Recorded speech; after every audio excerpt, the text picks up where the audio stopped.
Méthodologie. Exploratoire. Interaction. D'innovation sociale. Décentrement. Territoire. Complémentarité. Les gens. Gouvernance. Hiérarchie. Structure. Ah bah non. Non. Acteurs sociaux. Extrêmement sensible. Complexité. Et d'en faire une pièce de théâtre. Absolument.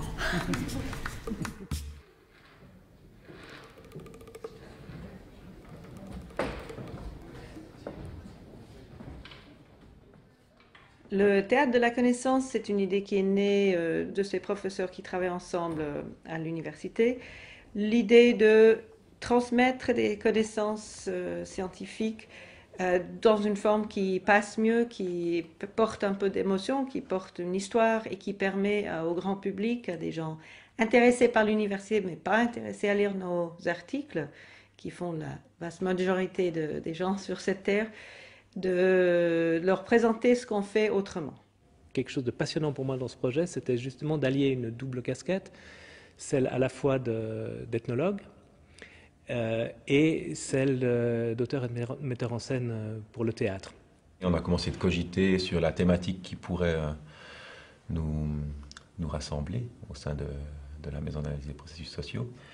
Et puis on est tombé sur le fait qu'on avait tous en commun dans nos différentes recherches en psychologie, en géographie, en technologie, en économie régionale aussi, la question du territoire, qui avait cette fois une forme beaucoup plus figurative, c'est-à-dire que les territoires, les différents silos dans lesquels nous sommes tous quelque part enfermés, nos propres disciplines, nos manières de travailler, etc. Tout d'abord, la question centrale pour nos lecteurs, c'est budgéter à combien un projet comme celui-là? Attends, on n'en est pas du tout encore là. Hein. Non, pour l'instant, on présente l'idée au public. Il ne faut surtout pas parler de concret à ce stade. C'est la vision qu'on met en avant et notre innovation politique pour la gestion de la ville. Dès le début, le projet avait été pensé en 3 phases. Hein. Une première phase de réflexion à l'interne avec l'équipe universitaire, cette phase des forums théâtraux et une pièce finale pour le public.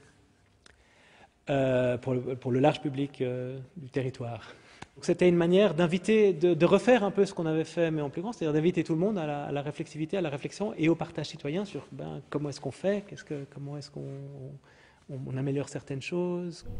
J'imagine déjà le titre, Neuchâtel, un rayonnement mondial. Non? Non, je vais trouver mieux, franchement. Je vais trouver mieux. On a fait 3 pièces courtes et chaque fois, même si les rythmes précis étaient peut-être un petit peu différents à chaque fois, et il s'agissait un peu des mêmes étapes.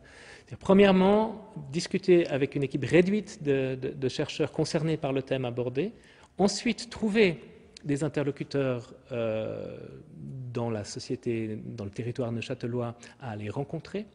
Et donc ça, c'était extrêmement, c'est même, je pense, la phase la plus importante. Ça a été des rencontres qui ont permis de poser des questions sur la base de la compréhension précédente établie en discutant et en lisant les travaux des universitaires. Donc de savoir qui rencontrer, d'aller faire ces rencontres, d'observer les gens, comment ils s'habillent, comment ils parlent des enjeux en question, essayer d'engendrer des perspectives multiples sur une même réalité. Pour donner de la matière pour l'écriture. Et ça, c'était essentiel. Ça aurait été impossible de passer directement de la recherche à l'écriture. Il fallait vraiment rencontrer les gens concrets, concernés, entendre leurs termes, leur vocabulaire, leur vision. En gros, tu fais tout ce que tu veux tant que ça n'empiète pas sur le travail qu'il y a à faire sur notre core business. Augmenter le rendement, augmenter la fiabilité et les coûts. Donc feu vert mais à ta charge. Hein, et en gardant les priorités bien au clair dans ta tête, capiche? C'est très clair. On peut passer aux choses sérieuses maintenant? On a vraiment intérêt à être pragmatique, à mon avis, et de partir de situations qu'on a un peu documentées, on sait qu'il y a de la demande. Moi, comme je comprends, c'est que la dramaturgie devra aborder ces questions de silo, cette question du territoire, et qui parle aux gens et qui les renvoie quand même à des questions et des problèmes concrets qu'ils ont dans leur canton. Le fait de faire réfléchir directement les gens sur des choses qui sont très fondamentales, très défensives, sur l'opposition nord-sud ou haut-bas, bref, c'est très délicat pour faire changer les mentalités. Donc c'est peut-être plus facile pour eux de rentrer par un cas sur lequel en fait ils comprendront à travers la documentation du cas que vous faites que c'est ça qui est en jeu, et ça va les faire peut-être un peu bouger. On teste différentes choses, on est en train de développer notre méthodologie de théâtre de la connaissance. Nous, la manière dont on procède, c'est qu'on commence toujours par faire des laboratoires à la table, sans plateau. On met ensemble les différents intervenants qui vont participer au processus créatif. On essaye quelque chose, on en discute, puis on le remodifie, et ainsi de suite, jusqu'à ce qu'on ait l'impression qu'on a soit obtenu quelque chose qui nous intéresse, soit épuisé la bête. Les trois petites pièces étaient liées à trois thématiques assez différentes et aussi à trois rapports aux problèmes à résoudre qui étaient un peu différents. La première étant sur la question de l'énergie solaire et le fait que Neuchâtel produit beaucoup d'innovations en matière d'énergie solaire et a très peu de présence de l'énergie solaire sur le territoire, ne vend pas beaucoup de choses. Donc Neuchâtel produit les innovations, mais la valeur de tout cela, l'industrialisation aussi, se fait ailleurs. C'est quand même incroyable cette histoire, non? Laquelle? Se faire imposer ces foutus panneaux solaires par la ville. Bon, d'accord, le bâtiment leur appartient, mais quand même. C'est moi qui l'ai conçu, hein. C'est ma vision. L'enjeu dans cette thématique, c'est pas du tout la technologie, ça c'est certain, puisqu'elle existe et on sait comment faire et on sait faire des façades en verre. Il n'y a pas d'enjeu vraiment technique, il y a surtout l'enjeu de savoir travailler ensemble. Chacun, oui, sort un petit peu de ses propres ornières qui sont sa spécialisation et son domaine et ses propres enjeux pour pouvoir réussir. C'est vrai que la pièce, comme elle a été jouée là, elle montre un peu un état des lieux. Elle nous met face à... Ouais, c'est comme ça un peu que vous fonctionnez. Pour le deuxième, c'était la pièce sur la question des logements pour des personnes souffrant de maladies psychotiques. C'était une commande qui nous est arrivée. Et il disait, nous avons ce problème, comment trouver du logement pour des personnes avec ces stigmates de psychose. Est-ce qu'on peut travailler avec vous? C'est un nouveau départ aujourd'hui. Exactement. On va lancer la recherche, hein? Alors, vous avez vos papiers? Oui. Alors, mon passeport, mon certificat de naissance, ma carte ABS, ma maturité fédérale, mon brevet de sauvetage, mon diplôme de scout. Philippe, c'est inutile d'en faire trop, hein? Je comprends que vous voulez bien faire, mais ça peut vous desservir. Hein? Oui, je comprends que vous comprenez toujours tout, mais c'est vraiment important pour moi. Je sais, c'est justement pour ça qu'il ne faut pas trop en faire. Je m'occupe des patients qui habitent en ville et chez eux. J'ai été engagé pour ouvrir 2 appartements thérapeutiques. C'est un sacré challenge à l'époque. Et la troisième pièce sur l'écorégion, c'était personne ne nous a rien demandé et c'est vraiment c'était plutôt moi qui voulais fournir une idée au canton de dire ben voilà, vous leur poussez à faire des identités pour leur région, c'est très artificiel. Peut-être ça donne quelque chose, peut-être pas, mais prenez conscience de côté un peu programmatique et oui, artificiel de la chose. Bien, l'ordre du jour est par conséquent accepté. Tiens, une directive venue d'en haut. D'en haut? Du ciel? Oui, pas loin en fait, hein, du Castelet. Ouh là là, c'est du sérieux, hein. Merci d'oublier votre ordre du jour et de faire bon accueil à notre ambassadeur qui a une annonce importante à vous faire. On a travaillé avec les communes pour qu'elles se dotent d'une vision d'avenir. Et voilà, il a été imaginé que l'atout principal du Val de Rue tournait autour du préfixe éco. Et puis, c'est une notion, un concept qui a plu. Et puis, ensuite, il a été confié la mission finalement au Val de Rue de mettre de la matière dans ce concept.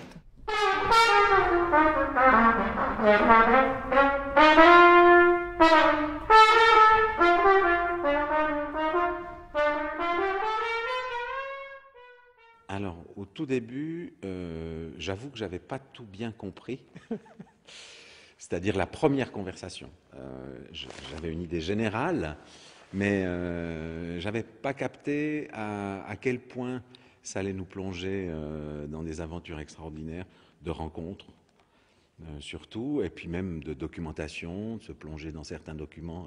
Ce qui a été aussi super chouette, je trouve, c'est que en fait, la trame était là, mais il y avait énormément de place à l'improvisation, il y avait énormément de place aussi, tout à coup, à ce qui résonnait chez nous dans cette thématique-là. Et puis, il y a eu aussi, je trouve, quelque chose de très fort dans le groupe, parce que on ne se connaissait pas forcément tous, et puis tout à coup, on a 3 jours pour monter un truc. Donc, il y a vraiment beaucoup de paramètres. Donc, on n'a pas le temps de se poser. Je ne me suis pas posé la question. Moi, j'ai essayé de faire ce qu'on me demandait de faire. Ça, c'est pour le travail quand il a commencé, je dirais, en tant que travail théâtral. Maintenant, on a eu des entretiens préalables. Alors ça, c'était super parce qu'on a rencontré les gens qui participaient au projet.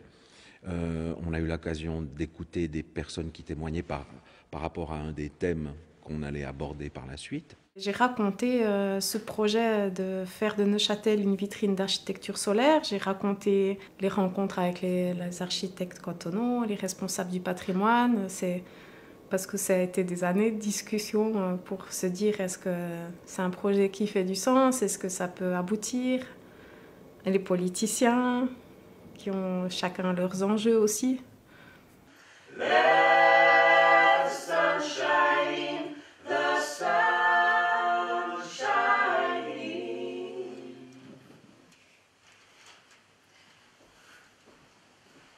Corinne Windmüller, déléguée énergique de la ville.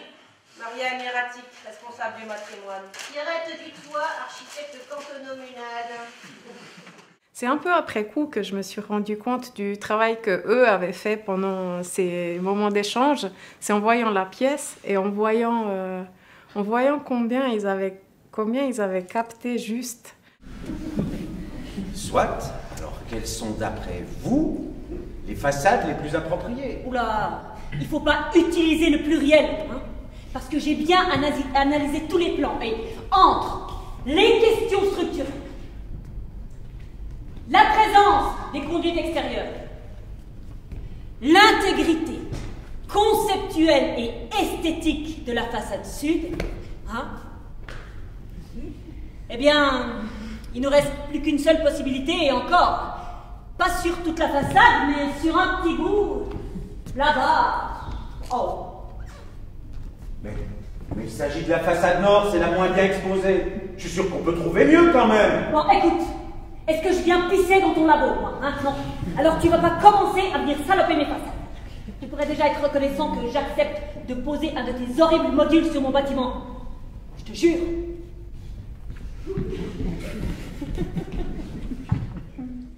C'est plus rigolo de voir chez les autres que chez soi-même, hein, déjà. Mais parce que ça met... parce qu'en fait, ça tire juste le fil de la caricature, de ce qui est juste et de ce qui a été un peu caricaturé. C'est ça, en fait. C'est ce trait de caractère-là. Et c'est souvent là-dessus qu'on dit « Non, mais je suis quand même pas comme ça, à ce point-là. » Donc, le but du téléphone, à ce stade, c'est juste d'obtenir un rendez-vous pour aller visiter l'appartement. Hein. Rien d'autre. D'accord? D'accord. Très bien. Donc, vous vous annoncez, hein, vous donnez le numéro de référence de l'annonce. Vous dites que vous êtes intéressé par l'appartement et que vous souhaitez obtenir un rendez-vous pour une visite. D'accord, Philippe? Ben oui, je suis intéressé par l'appartement. Oui, ça je sais, mais c'est ce qu'il faut dire au téléphone. Hein? Mais la personne qui jouait les patients, il était extra, mais vraiment, l'image qu'on peut donner à un patient angoissé. Je ne revenais pas quand j'ai vu ça. Je ne revenais pas, j'ai dit, putain, comment c'est possible que ces travailleurs psychiatriques sont capables de faire ça? Et ça, c'est quelque chose qui m'a... Mais je vous le jure, hein, encore, quand je vois ce bonhomme comme il s'habille, comme il gesticule, comme il exprime l'angoisse, mais c'est magnifique.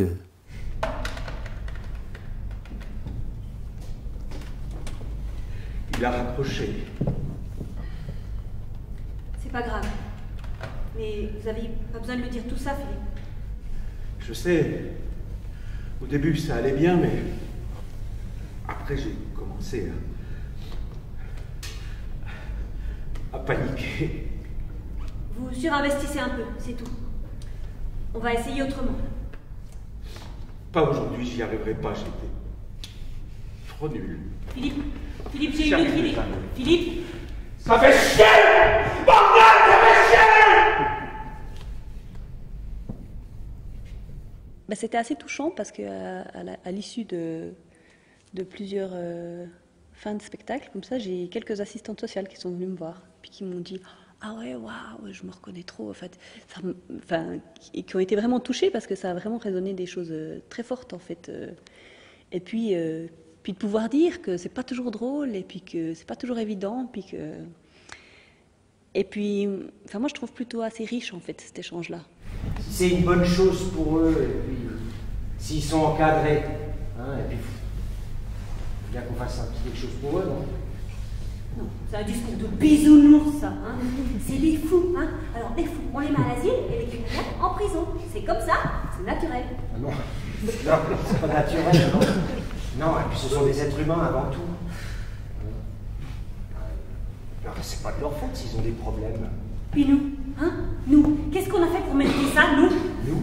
Oui, parce que tu crois que je m'énerverais comme ça s'il n'y en a pas un qui allait venir vivre ici, hein? Ouais, là. Ah. Monsieur, fais-moi le malin maintenant, hein? Bah, on va l'aider à s'intégrer, alors. Quoi? Ça va pas la tête ou quoi? On va juste l'ignorer et prier pour qu'il foute pas le feu à la maison. Et un patient qui va tout seul dans son appartement, où il sait comment il va se comporter, je ne vais pas dire à tout le monde, attention, il y a un schizophrène qui arrive. Non, il a fallu une énorme écoute au niveau des voisins. Une énorme écoute et une disposition. Je me suis disposé pour ça.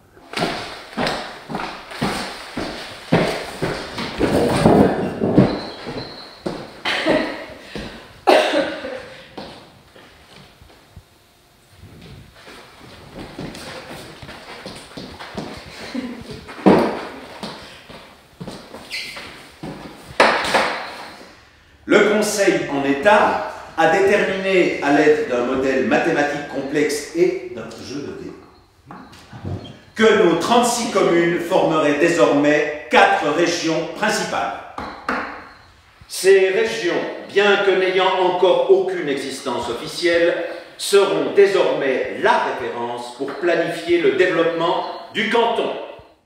C'est évident, on allait dans une sorte de caricature, que ce soit au niveau des politiques et tout ça, mais je pense qu'il y a quelque chose où je reviens avec cette histoire un peu de bienveillance, mais de se dire, ok, il y a peut-être la caricature d'une politique, il y a peut-être la caricature d'une façon de parler, d'une façon de se tenir, d'un regard à avoir là-dessus, mais il y a aussi toujours cette bienveillance de se dire, ok, ben c'est pas forcément un rôle facile, et pour eux non plus, ça doit pas être rigolo tous les jours, quoi. De manière générale, c'était vraiment très très bien ciblé. J'ai reconnu plein de cas de figure, alors avec l'aspect un peu absurde, mais ça a révélé le côté absurde de certaines situations vraies et vraiment vécues. Donc ça, c'était assez fascinant. Qu'est-ce que tu proposes pour la suite? On va leur proposer quelque chose qui nous rassemble tous. C'est bien une obsession centriste. Bon. Vous vous battez pour savoir si c'est écologie ou économie. Eh ben, je propose que pour l'instant, nous leur disions simplement que nous allons faire une éco-région. Ça permet de repousser un peu le problème et de réfléchir plus posément. Pas bête, non? Je peux vivre avec. Je veux dire, soit on en rit, Soit de temps en temps on prend quelque chose pour soi, on en rit, soit on se vexe.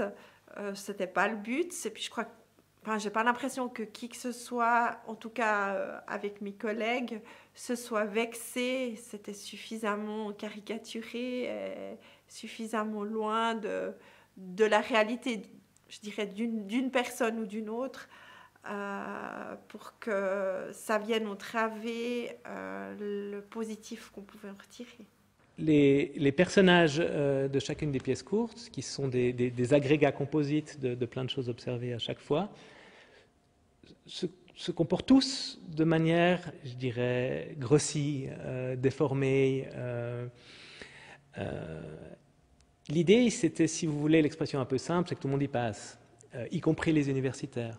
On débarquait, on était un peu les mauvais élèves qui arrivent à l'université.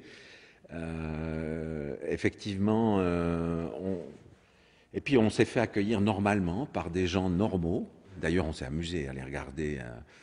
D'abord, on a regardé la situation en général, puis après, notre mission était aussi de les observer. Donc, on s'est mis au travail assez vite. Il y a un frottement ici, à ce niveau-là. Comme une espèce de fatigue, je dirais. Puis pas du tout, quoi. Il y a un vrai intérêt. Là aussi, on pourra discuter des traits, chacun peut prendre pour montrer quelque chose qu'il a observé chez quelqu'un. Ça sera drôle de faire l'effet de miroir. Effectivement, c'est surtout oui. Mais on était en train de discuter des observations qu'on avait pu faire, de vos manières de parler, de vos manières de vous tenir, etc., etc. On vous voit jamais debout. Voilà, c'était pour ça. Ouais. C'est vrai, pour nous, c'est des personnages troncs pour l'instant. En guillemets. Les acteurs nous jouent pour présenter et donner des consignes. Ce n'est pas nous qui donnons les consignes. Il y a deux fonctions. Ça symétrise un petit peu. Nous aussi, on est caricaturés. On arrive à montrer l'effet théâtre sans simplement en parler, mais le faire tout de suite. On s'est très vite rendu compte que si elle arrivait et qu'elle expliquait tout, c'était même une de ces sensations très fortes, ça irait pas, ça mettrait l'université sur un piédestal, ça créerait une espèce de séparation, etc. Donc est venue cette idée qu'on a collaboré avec Hélène, d'en fait aussi traiter les universitaires comme on traite quelque part chacun des univers sociaux qu'on met en scène, c'est-à-dire en observant, en restituant, en caricaturant, avec pertinence et tendresse, et bien sûr en exagérant un peu follement le trait.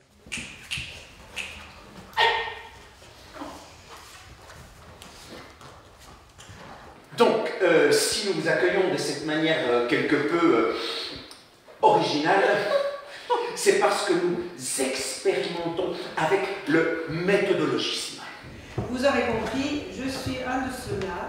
Je suis Hélène Hertz, je suis professeure d'ethnologie et je dirige le projet Théâtre de la connaissance, dans lequel cette scénette, cette petite pièce de théâtre à laquelle on vous invite, s'insère. C'est aussi une manière de dire à ces autres, et j'y crois, je reconnais que vous êtes tout aussi bon ethnologue que moi, quelque part. On peut partager ce plaisir. Au lieu, et puis cette espèce d'aplatissement de la distance entre eux et nous, on est ethnologues qui vous observent, mais vous observez aussi, et finalement, on peut tous rire de la même situation. Ça, moi, j'aime beaucoup, c'est presque physique, j'aime beaucoup cette sensation de brouiller un peu les positions. L'idée, c'était que quand on arrive à rire un peu de soi-même, ça ouvre déjà plein de portes, et quand on arrive à rire de soi-même avec d'autres gens qui sont dans le même processus, mais à différents moments, ça crée une forme de complicité. Et si on en croit les discussions qui ont eu lieu chaque soir après les pièces, ça a très bien marché. Parce que les gens n'étaient pas qu'à nous parler de leurs pièces, mais ils nous parlaient aussi de leur propre pratique professionnelle, de leurs propres expériences, etc. Moi, je trouvais ça un peu réconfortant parce que ça a permis de partager justement ces difficultés et puis de faire constater à des personnes qui sont peut-être moins impliquées justement au quotidien que c'était pas forcément évident de s'organiser et puis de réaliser des choses. Alain Ludon, je suis biologiste indépendant, je travaille dans un bureau d'écologie appliquée. Alors ça, j'ai beaucoup apprécié vos clins d'œil. J'aime beaucoup le café aussi, je ne suis pas encore à votre stade, mais j'espère que j'y arriverai pas trop vite. Ce qui me frappe, enfin ce que vous avez très très bien mis en évidence, c'est que dès qu'on est un petit groupe de personnes, on est très très bon pour démonter, pour critiquer, pour trouver les failles, pour mettre en évidence les problèmes. Ça, on est tous des experts. Et dès le moment où on doit chercher des solutions, on fait généralement appel à d'autres experts externes. Et ça c'est magnifique comme vous l'avez montré. Pour moi, c'était forcément enrichissant. Ça permet aussi de rire, parfois de nous-mêmes ou de ce qu'on pourrait être ou de ce qu'on est, parfois aussi quand on est vraiment dans le terrain. Et de toujours se rappeler qu'on est beaucoup plus efficace quand on peut prendre du recul. J'aime bien le terme de mise en jeu de ces connaissances, de ces résultats, parce qu'en fait, et typiquement, ben là, ça correspond bien avec le théâtre, c'est-à-dire qu'on va, d'une part, le mettre en jeu artistique, en jeu de scène, mais on va mettre en jeu aussi ces résultats auprès du public. Et le public, en fait, se l'approprie de la manière dont il le souhaite et réagit de la manière dont il le souhaite. Ça a donné quand même pas mal de réflexions, ça a donné quand même pas mal de questions. Peut-être que si on refait à force de taper sur le clou, on va pouvoir finir à démocratiser, à dédramatiser, à déstigmatiser toute cette psychiatrie. Alors Martine Charter, AFS Neuchâtel. Alors moi, tout m'a parlé parce que malheureusement, heureusement, ce qu'on a vu, tout est juste. Et tous ces cas de figure, j'ai connu parce que mon fils est malade depuis 20 ans. Mais c'est juste, hein? La pièce, elle était magnifiquement bien jouée. Mais bien jouée. Le dialogue, il était nourri. Il était plein de questions. Des patients, des mères de patients qui étaient là, hein? Et mieux qu'eux, personne ne sait. Hein? Mieux qu'eux, personne ne sait. Et puis c'était très... Moi, je trouvais très subtil cette pièce. Ça donne, je pense aussi, on a un regard un peu différent quand même sur les collègues. On les regarde un peu différemment parce qu'on les a aussi vus à travers la caricature. Et puis, je pense que moi, ça m'a aussi permis aussi de comprendre peut-être mieux les enjeux de chacun dans ce genre de projet. C'est là que j'ai trouvé que le théâtre là, a eu un pouvoir extraordinaire. Pour repenser la place de l'intellectuel dans la société, il faut procéder avec des expériences comme cela. Il faut faire des savoirs locaux, c'est-à-dire ancrer des connaissances là où les enjeux se posent. L'abstraction qui est science pour la science, je n'y ai jamais cru complètement et j'y crois de moins en moins. Et j'ai l'impression que de manière un peu très très modeste, je participe à transformer le paradigme de ce que c'est que la recherche dans la société. Je vois ça, à vrai dire, comme une forme d'ostéopathie culturelle. Tu fais un truc et ça débloque le tout. Et voilà. Les ostéopathes, ils font très peu de choses aussi, mais c'est sacrément efficace quand ça marche.